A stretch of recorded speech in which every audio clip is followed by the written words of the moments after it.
lack thereof impede effective space policy implementation, and where additional laws or regulations might be helpful to more effectively enable the implementation of policy. Wayne is an attorney. He's well known to folks here at the Space Society. He's a space law consultant, practicing in Boulder, Colorado. We hold that against him. He's a pretty country. I grew up in Utah and now live in Virginia. I admire anybody who still lives out west. He graduated from Chapman University, received a master's degree in business administration of the University of Council and his law degree from UC Davis. In 2003, he had the honor of representing the United States as a member of the U.S. delegation to the UN Committee on the Peaceful Uses of Outer Space, and served on the legal subcommittee. He's the director of the National Space Society and was chair of the Society's International Space Development Conference, predecessor to this conference, in 2002. So without further ado, here's Mr. White.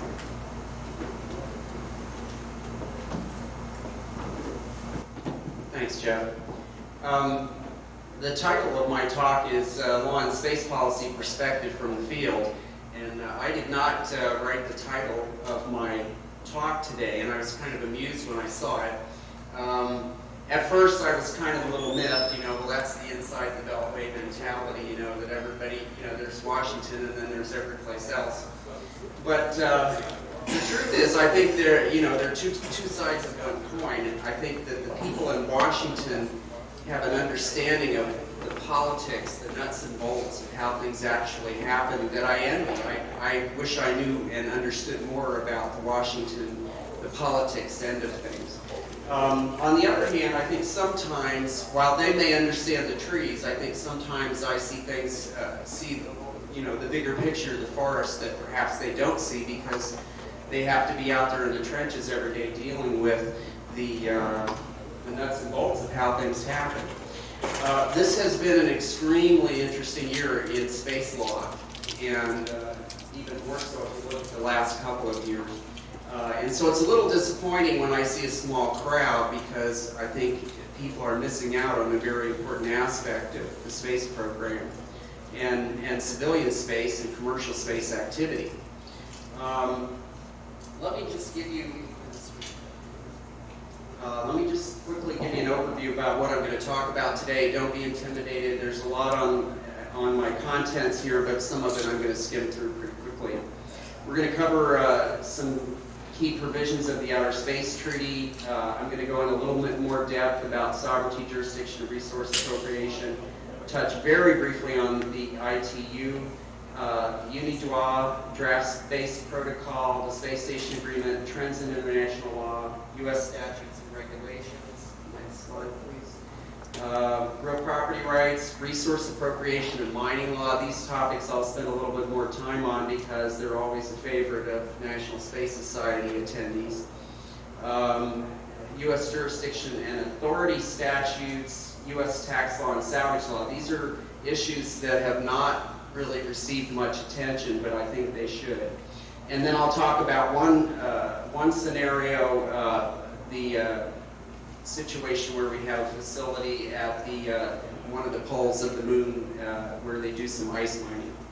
Next slide, please. All right, the U.S. is party to 4 multilateral space treaties: the Outer Space Treaty, the Liability Convention, the Registration Convention, and the Rescue and Return Agreement. For MSS people, really the Outer Space Treaty is the only one that we ever look at with any great detail. Now, neither the U.S. nor any other major space power ratified the '79 Moon Treaty, and for those of us that are old-timers, we know that the L5 Society was considered instrumental in hiring lobbyist Lee Bertiner to keep the U.S. from ratifying the Moon Treaty. The Moon Treaty had some provisions in there that were, well, it specifically prohibited real property rights, and it would have created an international regime to control resource appropriation. The L5 Society opposed that, of course. At this point, and largely those same issues are resounding today in the field of space law. But finally, after the Moon Treaty received very little support at the international level, it has 10 ratified nations, but none of the major space powers have ratified that treaty.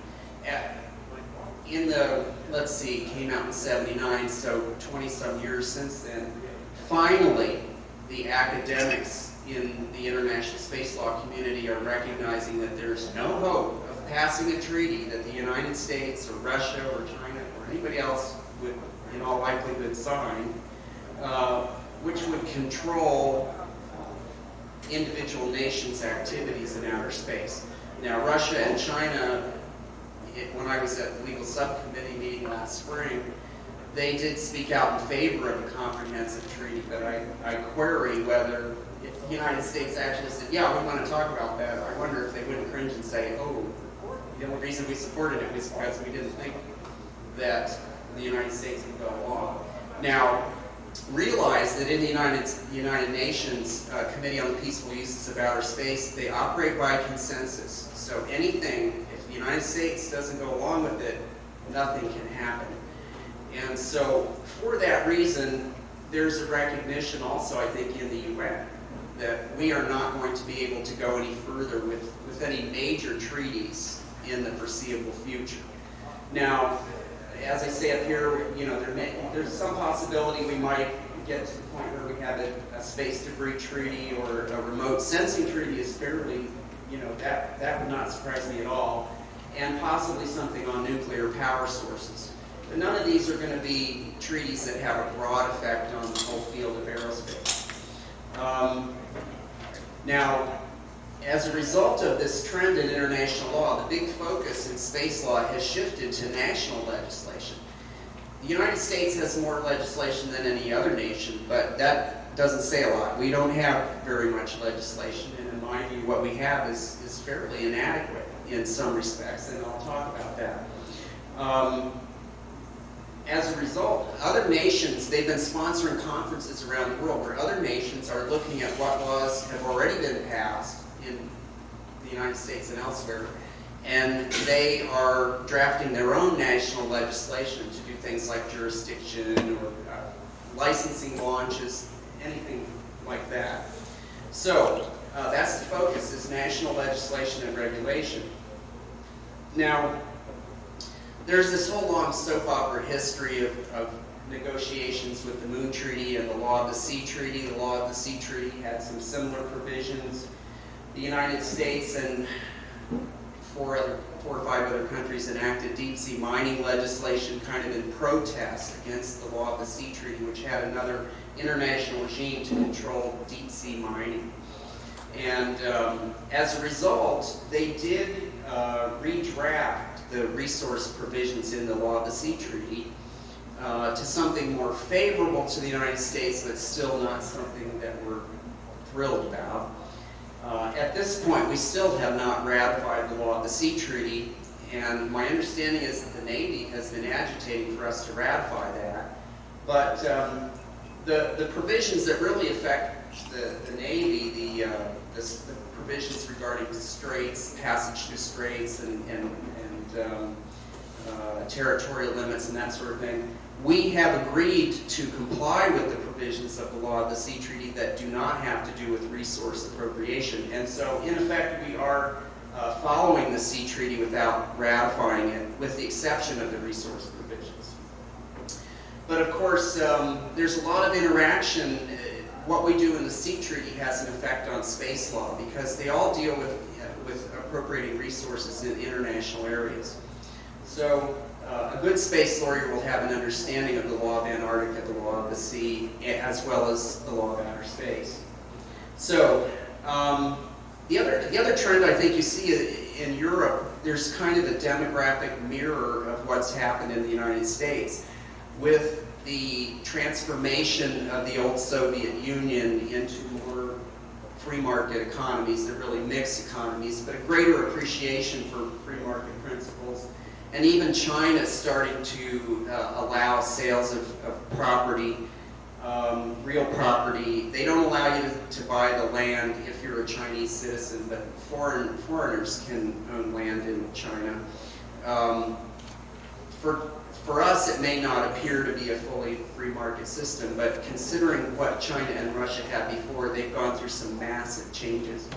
Well, these changes in these big influential countries have had an effect on the academics in the space law community, and so many of the academics that are my age and older that just supported the moon treaty and you know, the world has to control space activities, and you know, the United States can't go out and rape and pillage and take all the resources and leave none for us.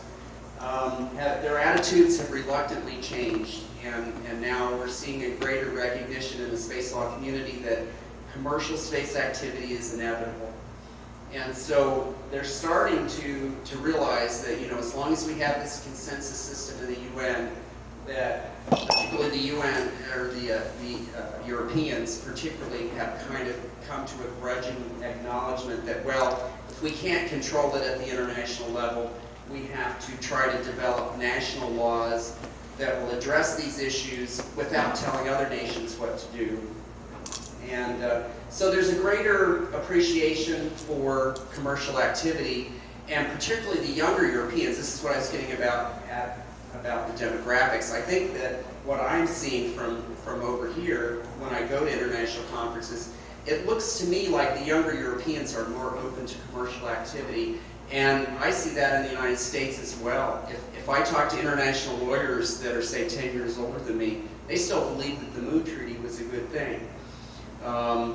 But they invested a lot of their careers in that, and a lot of their intellectual capital. And so I think, you know, there's some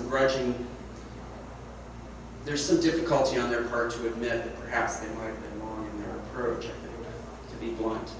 Next slide, please. All right. Quickly, the Outer Space Treaty, Article 1. In fact, maybe I shouldn't spend a whole lot of time on these.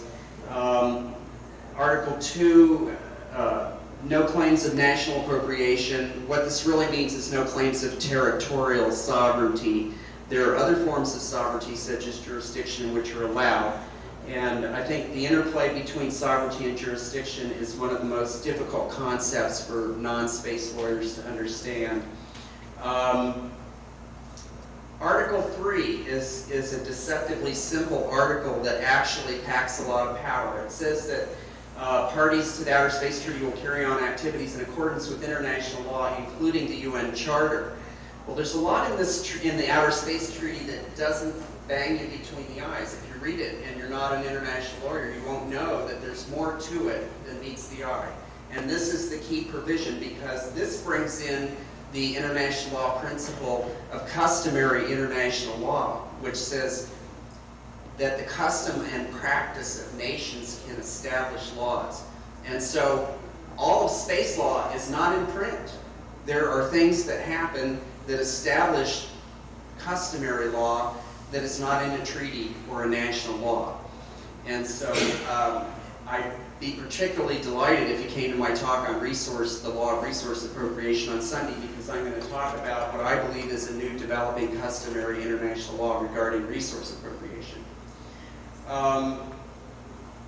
Okay, Article 6, international responsibility for activities. Parties shall authorize and supervise the activities of non-governmental entities. This article and Article 8, which is the jurisdiction provision, these are the articles which not only authorize the United States to pass laws in outer space, they actually require the United States to regulate certain activities. Launch activities would be an example of that. Article 9, parties shall avoid harmful contamination and adverse changes to the environment, and shall advise other parties of harmful interference. Now, this only says that you're going to coordinate, consult with other countries, and you're to avoid interfering in other countries' activities.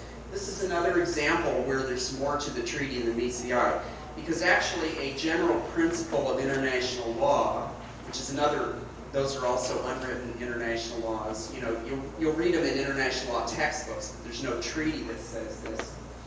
And actually an aspect or a characteristic of national sovereignty, territorial sovereignty, is that you cannot already, outside of the Outer Space Treaty, it is against international law to interfere in any other nation's activities. That's the basic principle of national sovereignty. And so, even though it says you'll avoid harmful interference, it's against international law. So, whether the treaty specifically says it or not, no nation, if the United States puts up a moon base, or if a private company puts up a moon base, other countries' citizens cannot interfere in your activities. They can't just enter your facility. They can't come in and interfere if you're mining. That is the law, whether it's in the treaty or not. Okay, this is the first paragraph here is a summary that I wrote 25 years ago in my first real property rights article. It's kind of a summary of the jurisdictional situation and the situation with respect to kind of real property rights and appropriation. That gives you a quick synopsis of what the situation is in particular for private activities. Now, secondly, here in the second paragraph, we've got a concept that I've kind of, I wouldn't say I pioneered it because I wasn't the first person to write about this concept, but this is a concept that I've championed for many years, and that's the concept of safety zone jurisdiction. And this is a concept that the Europeans generally, in fact, I haven't heard any space lawyers argue against it. And what this basically says that if you have a moon base, a facility in outer space, a space vehicle, you say we're talking the shuttle or a facility that's under U.S. jurisdiction, whether it be on the moon or in outer space, the U.S. has jurisdiction to control the activities of other national space objects and personnel that are in the vicinity of the U.S. object or personnel. And so what that means is that if the Russians have a space vehicle that comes near our space facility or our moon base, we have the right at a certain distance to say, all right, can you stop your vehicle there? We need to clear docking bay 2, and we'll let you know when it's safe for you to pull up to the facility and dock. It makes sense, and nobody would really dispute it, but I think it's important for a space lawyer to point out that this is part of jurisdiction. This also plays into my personal proposal for real property rights, for kind of it's a quasi-real property rights. And this is an aspect of jurisdiction that is not in writing. Now, one of the things I advocate is that we revise our jurisdictional statute.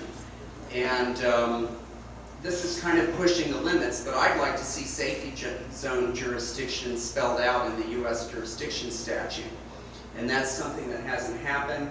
I think here, my perception from the field is that the State Department and NASA, the legal departments in those two organizations, in those two agencies, are not going to, they're not going to do anything in space law they don't absolutely have to. Because at the international level, just like in national politics we talk about an expenditure of political capital, at the international level, almost anything you do is going to upset another country. At least one other country is going to be upset, no matter what you do. And so I think the State Department and NASA, their legal departments, don't want to do anything they don't have to because they know there's going to be some kind of negative feedback from someone. And this safety zone jurisdiction is something that we could get by without spelling it out for a long time because nobody's really disputing it, so, and it just kind of makes sense, stop your vehicle there, for safety purposes, and we'll let you know when it's safe to proceed. I'd rather hold questions to the end. Is that all right? I've got a lot of material to cover. Okay, very quickly. The International Telecommunications Union we call it regulation at the international level of the geosynchronous orbit, but actually, technically, what they're doing is coordinating activity at the geosynchronous orbit. In the ITU's forums at their annual meetings, countries negotiate orbital slots and frequency assignments for the geosynchronous Earth orbit. And then at the national level in the United States, the FCC takes those assignments, and I'm not real well versed on the FCC procedures, but I believe they auction off the slots and frequencies. Now the UniDroit is interesting. It's a private organization based in Rome, and they deal with what we call private international law. Private international law is treaties and international agreements that deal with the relationships between private entities. Public international law, which the Outer Space Treaty is, of which the Outer Space Treaty is an example. Public international law deals with the relations between governments. So this organization is drafting, they have already an agreement on a convention on international interests in mobile equipment. And what's really interesting is that they're working on a draft protocol with respect to space satellites. And what they're trying to accomplish is a standardized financing mechanism for satellites at the international level. Because so many satellite projects have become international, as an example, a German company can build a satellite for sale, that they're going to sell to a Singapore company. And these, I don't work in the communications industry, so it's probably a completely off-the-wall example, but it'll illustrate what I'm talking about. And then perhaps a US company might launch that satellite. And so you've got an international project here. Well, there's also a financing company that's typically involved that will finance this project. And so what this does is it creates a registry of financial interests, like a lien on the satellite, so that the financier can put a security interest on the satellite, and then if the satellite fails, if it is successfully launched and it operates, then they can attach the revenues from that if their loan doesn't get paid off. So it kind of helps finance these projects. What's interesting about this is that it will create a registry of these security interests. And one of the things that the United States has looked at, and I can't be any more specific than that, is creation of a registry to register real property titles. And we're not talking about traditional real property, but some sort of registration of claims to operate in a certain area without actually claiming the territory underneath. And so I like the UniDroit Space Protocol because it kind of breaks ground. It desensitizes the Europeans to the idea of having a property registry, because really those security interests are a form of property interest in the satellite. All right, the space station agreement, very quickly, it's a multinational international agreement. The part I find interesting is that each module of the space station is under the jurisdiction of the country that built it and launched it. And so I think it's a good precedent for something like an O'Neill colony or some kind of a multinational settlement in outer space or on the moon, where you can follow the condominium model. If you look at a condominium in the United States, you don't own the land underneath your unit, but you pay a common area maintenance fee for common services. So say you've got an O'Neill type settlement in outer space, in free space. You pay for your air and your water and your common services. You own your unit itself, but you don't have any permanent right. You don't own any part of outer space. And it would be the same in a moon facility, for example. You wouldn't own any part of the moon's surface or subsurface, but you would own your unit and you would pay for the common area services. So it's a nice legal model, and it would work well for an international project, which I would kind of expect a big project like that would have international participation.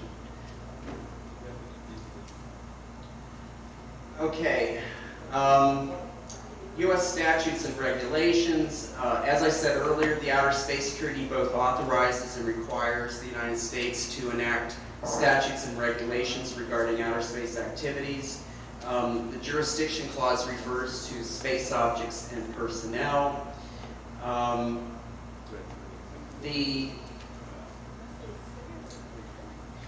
one thing I didn't mention earlier, at the international level in the space law community, we call this competence building, the process of passing national laws and regulations that deal with space activities. That whole process at the international level, there's so much activity that they've actually given it a name and they call it competence building. Okay, then just a quick mention of the NASA Act, which gives NASA the authority to regulate civilian space activities. Okay, 14 Code of Federal Regulations 1214.702 gives the commander of the shuttle authority to ensure the safety and efficiency of the vehicle. 18 U.S. Code Section 7.6 extends U.S. maritime and territorial jurisdiction to, quote, any vehicle used or designed for flight or navigation in space, which is on the U.S. registry while the vehicle is in flight. Looks like I got an extra quote in there. Now, both in the U.S. and internationally, as I kind of alluded to earlier, laws and regulations regarding commercial space activities are currently receiving the most attention. I talked with, when I was on the delegation in Vienna last year, I did a lot of good networking with the people that were on the delegation with me. And 2 days ago, I spoke with Carl Kensinger at the FCC regarding a proposed space debris regulation. It's been open for public comment for almost 2 years now. And the long and short of it is that it looks like that's probably going to be adopted within the next week or two. And that deals, the reason that the FCC is involved is it deals primarily with the geosynchronous Earth orbit. It has some requirements that satellite operators leave enough fuel on the satellite so that at the end of its operational life they have enough fuel to boost it to a parking orbit, because the geosynchronous Earth orbit is getting too filled with satellites. And then the other thing it deals with, and Chris and I talked about this, it also regulates the frequency assignments and that sort of thing, and kind of delves into some of the technical issues of satellite spacing and frequency interference. And that may not be the best approach because it may not be flexible enough to deal with advances in technology. So there's always this question in space law, do we enact laws and regulations before things happen, or do we enact them after they start to happen? No matter what you do, space law is intimately tied to the technology. Good space lawyers are well versed in the technology, and from time to time, you know, the jurisdiction statute is a prime example. I'm going to talk about this a little bit more. This was probably a good statute when it was written at the time of, you know, whenever it was enacted, which was probably in the 70s or the 80s. But times have changed, and we're looking at doing a moon base and some other things, and this statute is badly outdated. Okay, the Internal Revenue Service has a proposed regulation that has been driving me up the wall. An IRS attorney has written a statute about taxing space activities where U.S. citizens invest in companies overseas that are doing space activities. It's Byzantine, and it's been driven by lobbying rather than rationality. It doesn't tax satellite activity where all the money and lobbying activity is, or at least it doesn't give it special treatment. The general rule is that if a U.S. citizen invests in a company abroad and that company makes profits, you don't get taxed on the profits till the money is repatriated, meaning you don't get taxed on that till the money comes to the United States. This regulation says that for oceans and space activity, you will be taxed immediately when that profit is made. So you can't defer taxation on that profit by keeping that money overseas and asking, you know, for instance, a closely held company, an entrepreneurial company. These are the companies that hurts the most, and these are the investors that it hurts the most. You have to claim that as a profit on your taxes the year in which it's earned by the company. Well, Dana Rohrabacher, Congressman Dana Rohrabacher from Huntington Beach area, for years he's been trying to get a law passed called zero G, zero tax. Well, how did Wayne White come to look at this IRS regulation, which I'd never heard publicized or written about anywhere? One of my friends, I told him that the Isle of Man passed zero G, zero tax. They passed a statute that says if you have a company that's incorporated in the Isle of Man, you will not be taxed on any space activity. Well, the United States taxes U.S. citizens wherever you are. So, if a U.S. person invests in an Isle of Man company, you're going to get taxed on it, regardless of what the Isle of Man law says. Well, the United States is one of the very few countries that does that. So as a result, Europeans can invest in an Isle of Man company and not incur any taxation whatsoever, whereas if the United States citizen goes over and invests in that same company, they're not only going to be taxed, but they're going to be taxed immediately. They don't even receive the special treatment of, waiting till you repatriate the profits. So, my point is, there are so many agencies in Washington, they're not talking to each other. We've got agencies passing regs like this that are hurting space, that are hurting entrepreneurial activity, and they're being written by an IRS attorney who probably doesn't know anything about space. Okay, yes, this reg was open for public comment. I didn't know anything about it. I had never even heard of this till I started researching this. I found this in the CCH tax service. Okay, this shouldn't be happening. There's something wrong, and we need to be talking to our congressman. The problem is it's not at the top of our priority list. Even I would admit this is not at the top of our priority list because there aren't a lot of people who want to invest in space companies in the Isle of Man. There are space companies in the Isle of Man. But at some point, somebody needs to go to their congressman and say, Dana Rohrabacher has the right idea, zero G, zero tax. We should be matching the best deal out there. We're driving our space business. We're either tying our entrepreneurs' hands behind our back or we're driving the business overseas. We've seen it with satellite business, and now we're going to see it with international entrepreneurial activity. Next slide.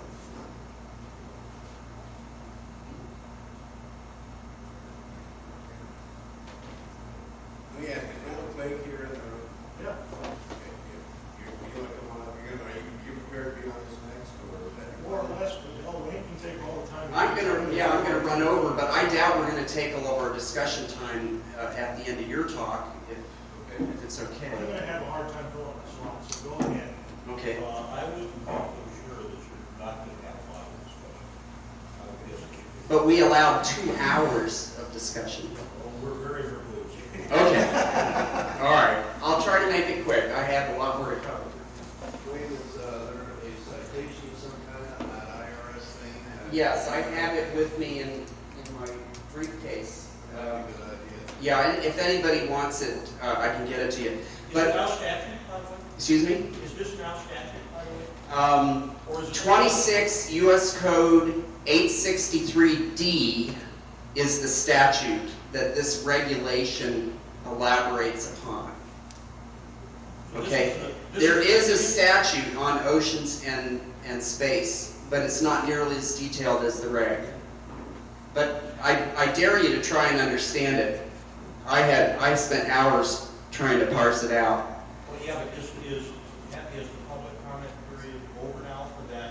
Well, that's what I was just going to say, is that I spent an hour and a half on the phone on Tuesday trying to get just that answer, and I couldn't even talk to a live person in the international section of the council's office. And not only that, I couldn't even get a live person in the council's office. Every phone number that's listed in the Federal Register and everybody that they transferred me to is not in the right department and no longer has the same phone number. Sounds like the IRS. Okay, it's the worst federal agency I have ever dealt with, and that's part of why I'm doing my best to stay calm. I'm not kidding. This thing is driving me up the wall. I think we should move on.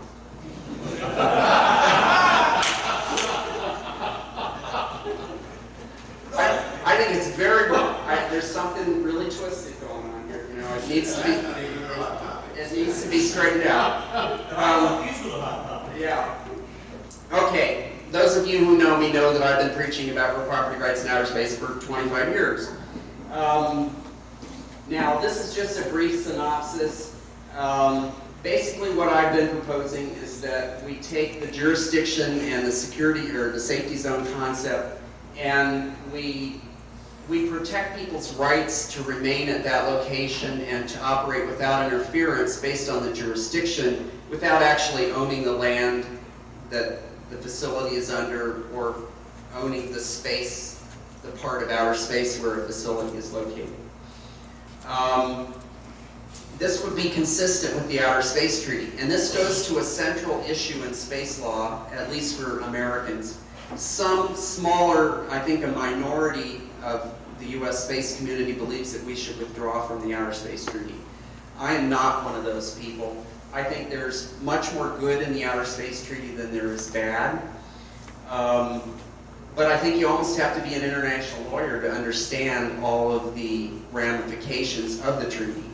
One thing that's not spelled out in the treaty is that if you get out of the Outer Space Treaty, then you go back to a regime of territorial sovereignty where you can plant a flag and claim land on the moon, for example. Okay, that sounds great. But what does international law say about how do you perfect a claim of territorial sovereignty? You know what it boils down to in international law? You have to defend the borders of that area militarily. Does anybody here in this room think that we should be spending our money to send troops into outer space to guard borders on the moon? Is that how we're going to develop outer space? We can't afford that. And so that, I think, I've heard many entrepreneurs say we need to throw out the Outer Space Treaty. It's just a big barrier to us getting what we want done, but they don't understand what the alternative is. That's my views in a nutshell. Obviously, you know, I have my own biases. Let me throw in something. Space law, space policy, it's very emotional. People are very opinionated. Each of you grew up with a different background and you have a different perspective on the world. Treat people with respect.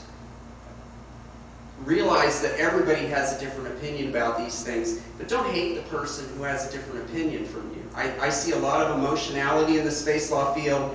I see people who take things personally because they don't agree with my views or somebody else's views. You know, I state my biases plainly, but I respect your point of view, and I'm happy to to discuss things with people and to listen to your point of view, and I actually have changed my point of view on some issues after hearing rational arguments. So if you disagree with me, please don't take it personally.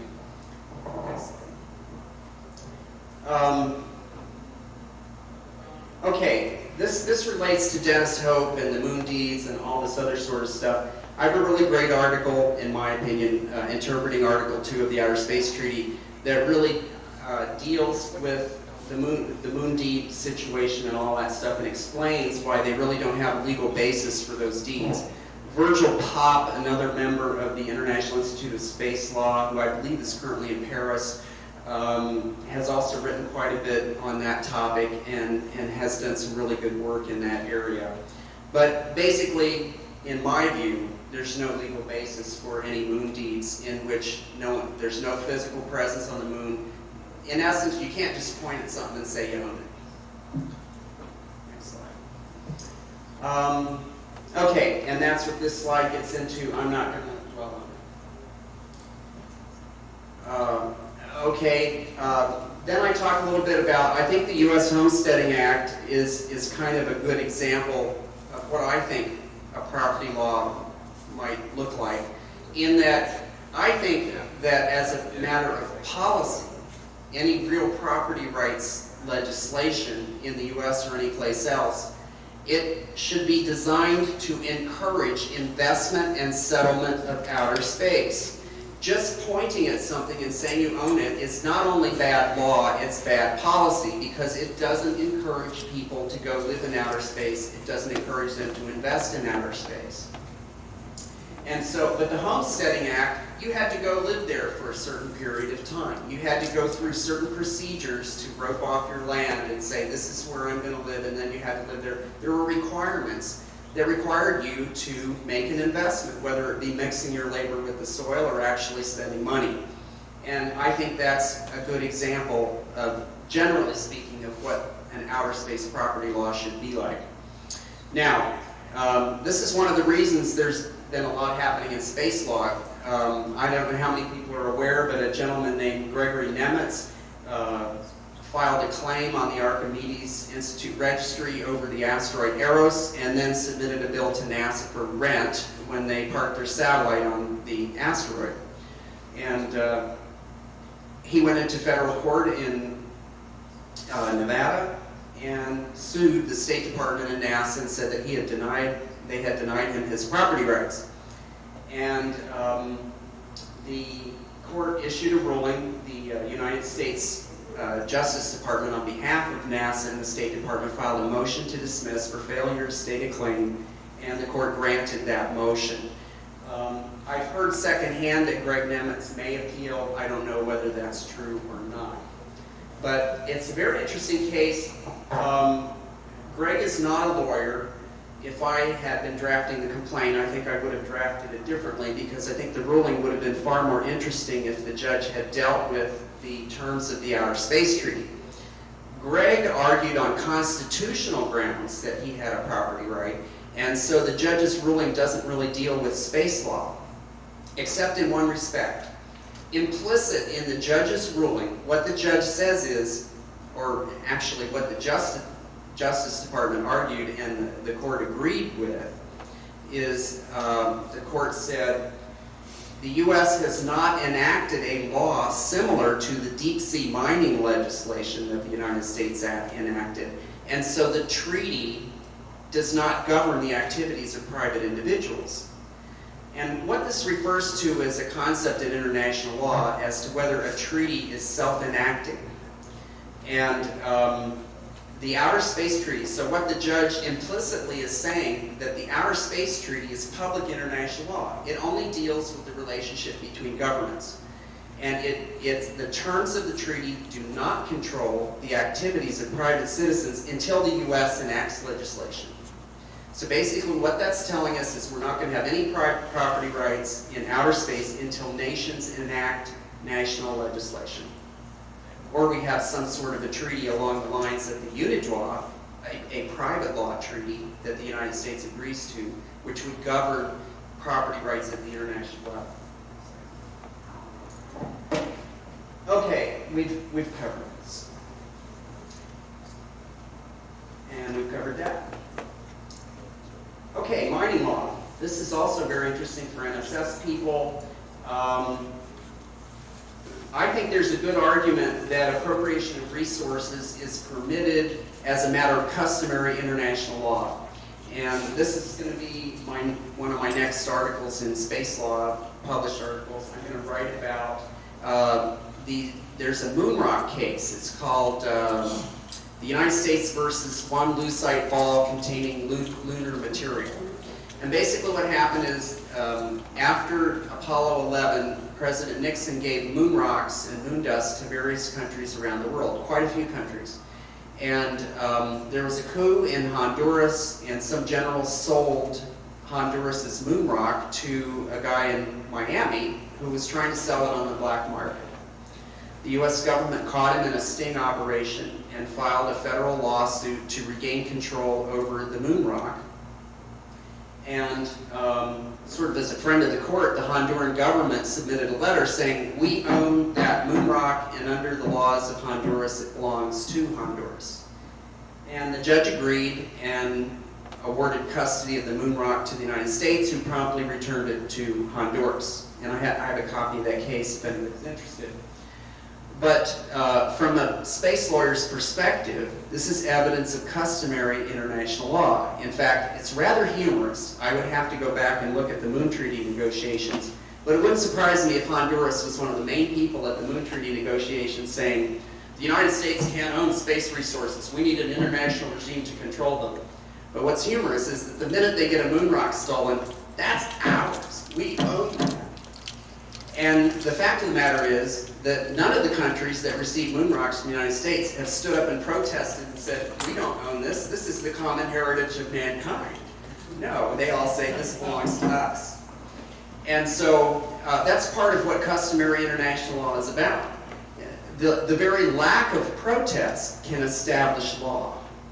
And the fact that all these countries took possession of these rocks and haven't protested that it doesn't belong to them for 30 years is evidence that the Outer Space Treaty does permit appropriation of resources. Quite aside from that, legal scholars, the majority of legal scholars, space lawyers, have agreed for many, many years that the Outer Space Treaty does permit appropriation of resources in outer space.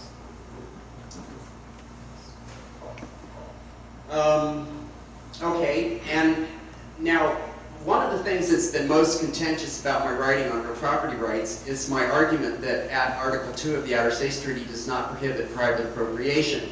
And I think a lot of my European colleagues thought that I was really trying to get the camel's nose under the door so that we could start claiming traditional real property rights, so that we could argue, well, the United States government can't claim territory, but private citizens can claim traditional real property rights and can own a part of the moon. I have not argued that, and I do not believe that that's true, at least, under the terms of the Article 2 of the Outer Space Treaty. But I, nonetheless, have looked at the negotiating history of the Outer Space Treaty, and I think if you look at that in detail, it's very clear that they had the option of including a prohibition against private appropriation, and they didn't do it. And the reason that's important is not because of property rights, it's because if you prohibited private appropriation, you would in effect prohibit appropriation of resources as well. You would prohibit mining as well as real property rights. So even though I'm not arguing for traditional property rights, I think it's very important to support the concept that Article 2 does not prohibit private appropriation, because we don't want to inadvertently prohibit the appropriation of resources and mining. Okay, in my view, we need both a real property rights and a mining law. There are some aspects to mining that differ from just settlement. And these deal with things like what happens when somebody starts prospecting and somebody else comes in and tries to jump their claim. Somebody makes a preliminary claim, but they don't know how much is there, and somebody comes in and tries to jump their claim. Also, I think there are some tweaks to outer space mining that are going to be different from terrestrial mining, and that has to do with robotic mining activities, and I think the law should allow for that.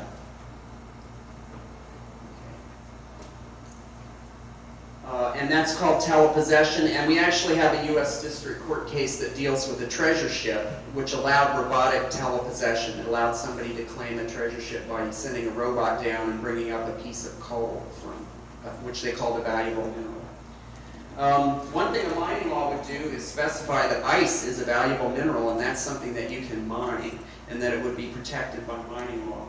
And actually, I found a mining law text, a terrestrial mining law text, and even on Earth, ice is considered a mineral, technically.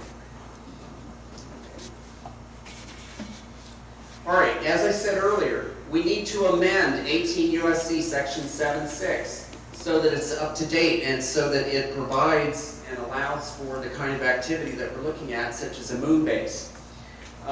It should refer to space objects rather than vehicles. We don't just have space vehicles out there like we did in the 60s. We already have a space station. Of course, it's covered by the Space Station Agreement. But what happens if we have a U.S. moon base? This jurisdiction statute wouldn't even adequately cover that. Is a moon base a vehicle? I don't think so. And the other thing is, it should clearly provide that the U.S. has jurisdiction over U.S. citizens whenever they're in outer space. This just mirrors the provisions of the Outer Space Treaty. Our statute doesn't even give us as much jurisdiction as we're granted in the Outer Space Treaty. And as I said earlier, it would be helpful to include the safety zone jurisdiction in there, but we can include that later. Okay, 14 Code of Federal Regulation 1214-702 gives the commander of the space shuttle authority to ensure the safety and efficiency of the vehicle. Well, we should have a similar statute or amend that, or regulation, or amend that regulation to address the issue of private space object operators. Who has the authority over a private space facility? This is a topic I addressed in 1991, I believe it was, at the San Antonio Convention when we had a mock space trial that was all about that issue. Okay, I talked about the Isle of Man passing their tax thing. We've really covered all this, so let's get through the tax law part here. Okay, this is the end of my talk. I talked earlier, just a few minutes ago, about the lunar base. There was a question about sustainability of the president's space policy earlier in the morning session. And one gentleman said, well, why are we just looking at the U.S. building a moon base? Why aren't we looking at international participation in a moon base? And while I don't think these issues are controlling, there are some space law issues that need to be considered when we look at whether we want to build an international moon base or we want to build a national moon base. Let's backtrack historically. When Apollo 11, when the mission was being planned, there were many people in the United States and elsewhere that said we should plant the UN flag on the moon. What most people don't know is that when the Russians hard landed their vehicles on the moon, they had these little metal plaques in the vehicles that had the Russian coat of arms on it. And if you go back to the 16 and 1700s, that's how the Russians claimed territory. When they came to the western coast of the United States, they threw these metal plaques on the beach and they said, we claim this territory in the name of Mother Russia, or whatever their language was at the time, in the name of the czars or whatever. And so that had a real legal significance that was not publicized. As a result, because the United States was afraid that Russia would be able to land humans on the moon and that they might claim the moon as their territory, we elected to cover our butts. We elected to plant an American flag. And so similarly, if we build a moon base, if it's an international base, it doesn't provide any basis for a claim of territorial sovereignty. Okay, I don't think the U.S. would ever be the first to make a claim of territorial sovereignty. Even though the Chinese have said they said we're changing our mind, we're not going to send humans to the moon. There's always the possibility that China or some other country will get up there and say we're claiming the moon, or we're claiming this asteroid, or we're claiming Mars, wherever. If it's the moon, and you're looking at just this issue, and as I said, this is not a controlling issue. If you're looking at just this issue, you want that to be solely a U.S. base, because if you want to counter some other country's claim of territorial sovereignty, you want to be able to say, we have a base on the moon, it's ours, and if you have to, you could back out of the Outer Space Treaty and say, we're claiming territory based on our human presence on our facility. So that's one consideration. I used some rather inflammatory language about plundering imperialistic empire builders. That's the attitude of some of the senior space lawyers in Europe, is that we're out to take whatever territory we can get a hold of, and that we're sneaky, and that anything that anybody like me writes is for some devious purpose of taking something that they so that they can't handle. So there's a real distrust of the United States out there that we have to deal with on a daily basis in the field of space law. Okay, and then also if the moon base was just a U.S. base, just under U.S. jurisdiction, then we'd also have a clear legal precedent for the safety zone jurisdiction, which can also develop through customary international law. If we start controlling safety zones without having it in a treaty or a statute, eventually, if nobody objects, you can argue that there is safety zone jurisdiction. Of course, as I said, I regard territorial claims as a remote possibility. And I think I should also, point out that there are also advantages to an international moon base. And one of those is that you diffuse that distrust of the United States. I think a big concern is that we're going to take over the south pole of the moon and that we're going to mine all the ice, and that by the time the other countries have the capability of building a base, they're not going to be able to get any of that water. And if we have an international base, then we would avoid that whole fear, and I think we diffuse a lot of opposition at the international level. All right.